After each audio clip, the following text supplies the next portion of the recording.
आज रास्ता बना लिया, आज रास्ता बना लिया तो कल मंजिल भी मिल जाएगी, तो कल मंजिल भी मिल जाएगी।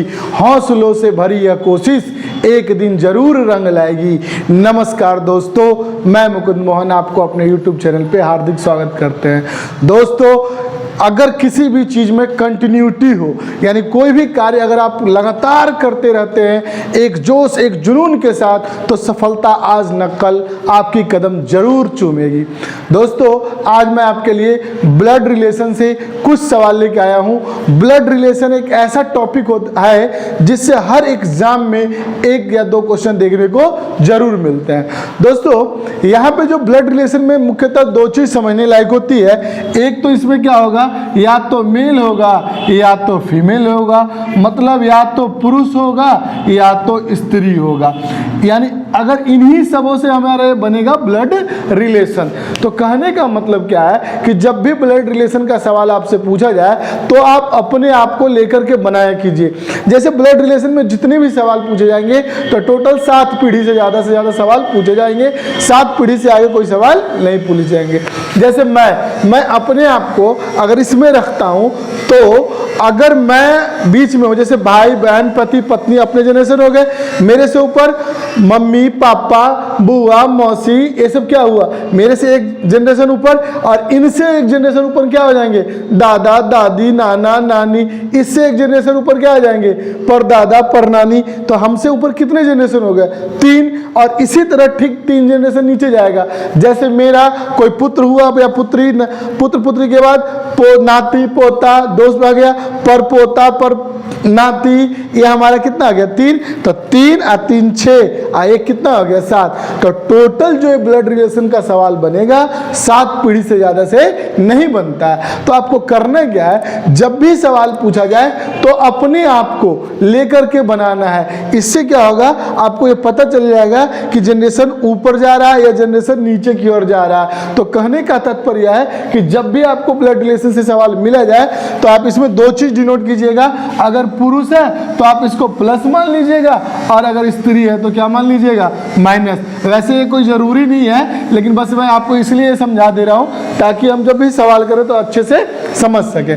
जैसे इस सवाल को देखिएगा, यहाँ पे इस सवाल में कहा जा रहा है कि यदि ए भाई है बी का, अगर ये कह रहा है कि ए जो है भाई है, किसका भाई है बी का, तो देखिए यहाँ पे रिलेशन इसका पता है कि ये भाई है, तो या तो आप प्लस का डिनोट कर सकते हैं। अगर आपको ये प्लस माइनस समझ में नहीं आता तो आप सीधा लिख सकते हैं जी, क्या लिख सकते हैं कि ए भाई है बी का। तो देखिए ए क्या हो गया, भाई हो गया बी का। अब कह रहा है कि बी बहन है सी का, यानी बी जो है बहन है, किसका बहन है सी का, किसका बहन है ये सी का। तो इसका जेंडर पता चल गया कि ये भाई है, इसका जेंडर पता चल गया कि ये बहन है, लेकिन सी का अभी नहीं पता कि ये भाई है कि बहन है। अब क्या कह रहा है, बी बहन है सी का और सी जो है पिता है डी का। अब देखिए ये सी जो है ना ये पिता है, किसका पिता है तो डी का।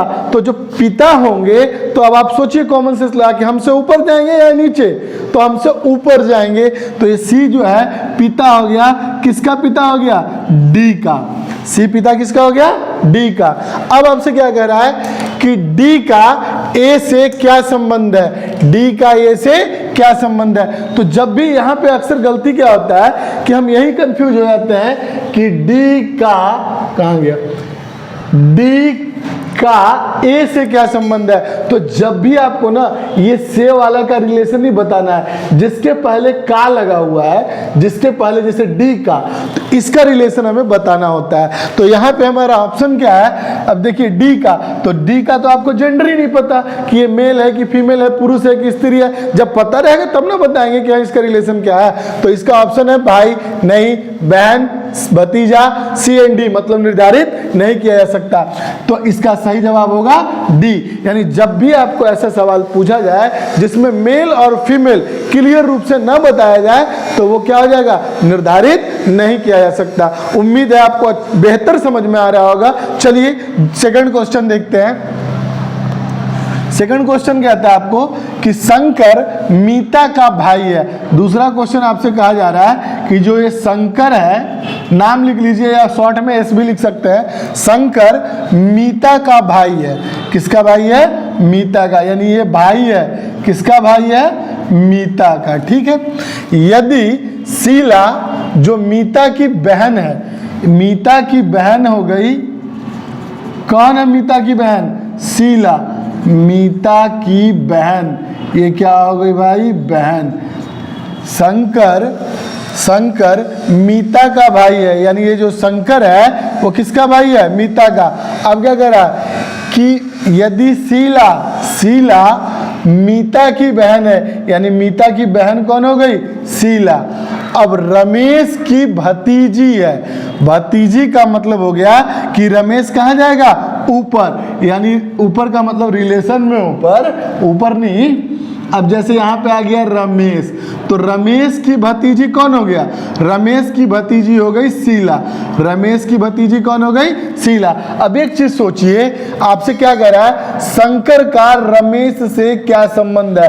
अब ये शंकर भाई है, ये मीता बहन है, शीला भी बहन है, तो ये इसकी भतीजी हो गई। मतलब ये शीला की चाचा कौन हो गए? रमेश। तो मीता के भी कौन होंगे? ये चाचा ही होंगे। और शंकर के भी कौन होंगे?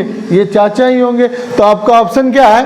शंकर का रमेश से क्या संबंध है? तो अभी मैंने आपको बताया कि से को हमेशा भूल जाइएगा, ये आपको एग्जाम में से दिया हुआ रहता है पहले, ताकि हम लोग गलती कर सकें। तो यहाँ पे आपको क्या कर रहा है? शंकर का, तो ये का लगा हुआ है किसमें? शंकर में। कहाँ गया शंकर? ये रहा शंकर। तो रमेश का क्या है? ये भतीजा। क्या है ये?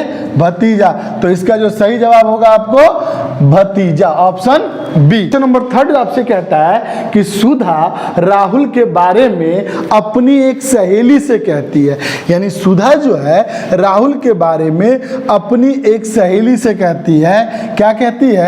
कि वह मेरे सगे भाई के दादा का इकलौता पुत्र है। यानी दादा जो हो गया कि सुधा, अब माँ देखिए ये लड़की है सुधा, तो सुधा जो है राहुल के बारे में, एक आदमी है राहुल, उसके बारे में कहती है। किससे कहती है? एक सहेली से कहती है कि वह मेरे सगे भाई, यानी ये जो है मेरे सगे भाई के दादा, सगे भाई के दादा का इकलौता पुत्र है। तो इकलौता पुत्र कौन हो गया आपका? राहुल, जिसके बारे में सुधा कह रही है राहुल से। सुधा राहुल के बारे में, यानी ये जो सुधा है राहुल के बारे में अपनी किसी सहेली को कहती है कि वह मेरे सगे भाई के दादा के इकलौते पुत्र हैं। तो सुधा राहुल से क्या संबंधित है? अब ये सुधा का भाई है और ये इसके दादा है और इसके इकलौता पुत्र है, तो इसका मतलब ये इसका पुत्र हो गया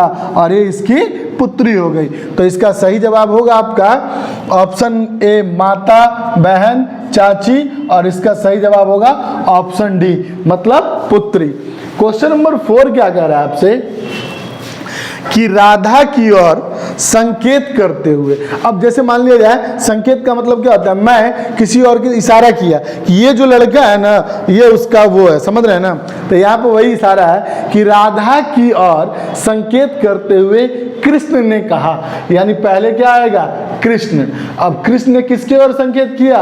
राधा की ओर। कृष्ण की ओर संकेत करते हुए कहा कि वह मेरे दादा, यानी राधा के जो दादा हुए, राधा के दादा के इकलौते पुत्र। अब इस दादा के इकलौता कोई पुत्र है, अब उसकी पुत्री कौन है? राधा। तो राधा किस प्रकार से संबंधित है? सिंपल सी बात है कि राधा किस प्रकार संबंधित है, तो ये क्या लग गई? इसकी बहन। उम्मीद है आपको ये सारे सवाल मेरे द्वारा करवाए गए, मेहनत रंग लाया होगा, आपको बेहतर समझ में आया होगा। अगर कोई डाउट रह जाए तो आप हमसे अवश्य पूछा करें, हमें जो है कमेंट करके पूछिए, ताकि हमें भी ऐसे वीडियो लाने में आनंद का अनुभूति हो। तो आज के लिए बस इतना ही। Thank you.